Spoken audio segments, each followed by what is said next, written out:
If you're looking to get into the wonderful world of real estate, whether you're early on or you're actually already in the course, well, this video is gonna be for you. My wife and I run the North Pacific Homes Group here in Victoria, and with lots of trials and errors, we feel that we've built a pretty successful business.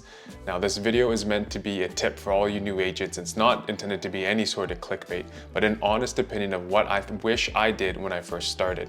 Now, the first step you should be doing is taking the time and going around and interviewing different brokerages. Don't just go with the brokerage that you already heard of. Take the time, research, and go have conversations. If you feel like you need to go into the office every day, a brick and mortar style brokerage might be a better fit for you.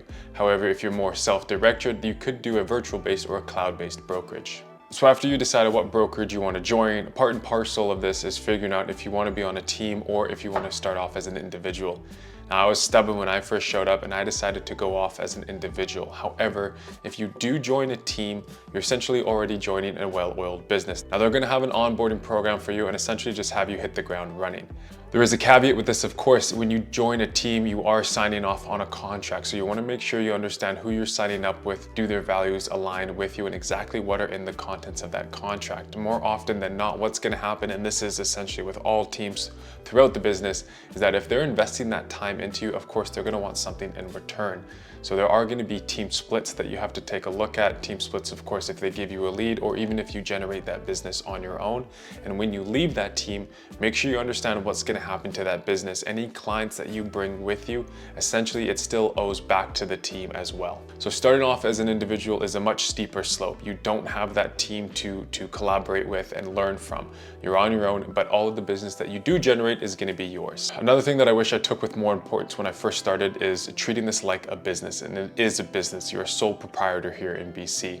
And what that means is, and what my recommendations are, is sitting down and creating a budget for yourself, understanding what you're paying for your desk fees, are you part of a team, what your personal expenses are, how much money you can allocate towards advertising, and most importantly, keep in mind that you are going to have to pay taxes.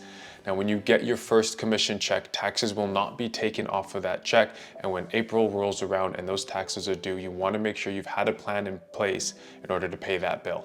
One of the biggest points I have for you, and this gets quite honestly lost with all the social media that's out there with the realtors showing up in fancy cars and opening up doors to these luxury properties. But at the end of the day, we are real estate advisors. It is our job to protect our clients and to provide value.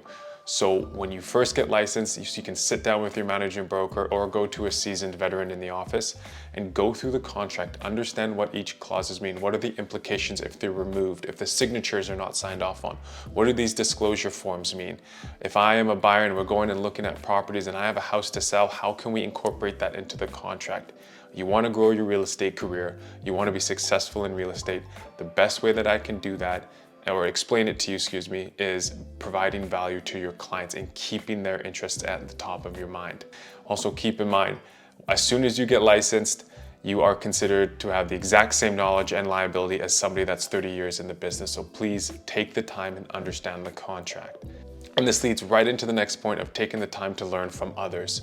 Now, the best way to do that, in my opinion, is you find a seasoned agent that's been in the office for a very long time, become buddies with them, and try to provide value or try to relieve some of their duties with them. Now, how I first started this was doing open houses for them. If they had appointments to run, showings to do that they couldn't make it, I'd be the first one there to sign up. Ask them if you can tag along with inspections. One realtor actually brought me through and showed me what the process was when you were getting into multiple offers and sitting down with their client, having their offers laid out and going through which one suits best for them. So take the time, learn from other agents, and your real estate career will be fantastic. And the final point is that you need to understand that this is going to take time and that this industry rewards hard workers. It is very rarely to have an overnight success. You need to hone on your skills, and it's going to take the time, and it's going to be repetition after repetition after repetition. 87% of realtors quit within the first 2 years, and there's a pretty solid reason as to why. It's extremely tough, and it's not what it looks like on social media. Especially at the beginning, you're green, you don't have any history to fall back on when you're getting in front of clients. How do you land a listing? How do you go up against another realtor that's been in the business for 20 years and you have no success stories of your own? All of these questions have answers, and it's going to take time to develop the skills. So when these opportunities arises, whether you're at an open house and you finally get a lead, that quite honestly, you don't fumble the opportunity. There are gonna be countless times when you feel like you're just banging your head against the wall and you get no after no after no after no. But I can assure you that if you put in the time, you keep on making those phone calls, you keep on knocking those doors, you keep on sending out those flyers, the more hard work you put in, the easier it's gonna get. And that's everything I have for you today. I hope this video was informative for you, painted a more realistic picture of what to expect when getting into real estate. What I also want to say, if you do want to contact me directly, because these were all pretty vague, but if you want more specifics, whether that's through budgets or brokerages, please don't hesitate to reach out. I'll make sure my contact info is below, and I'd love to hear from you.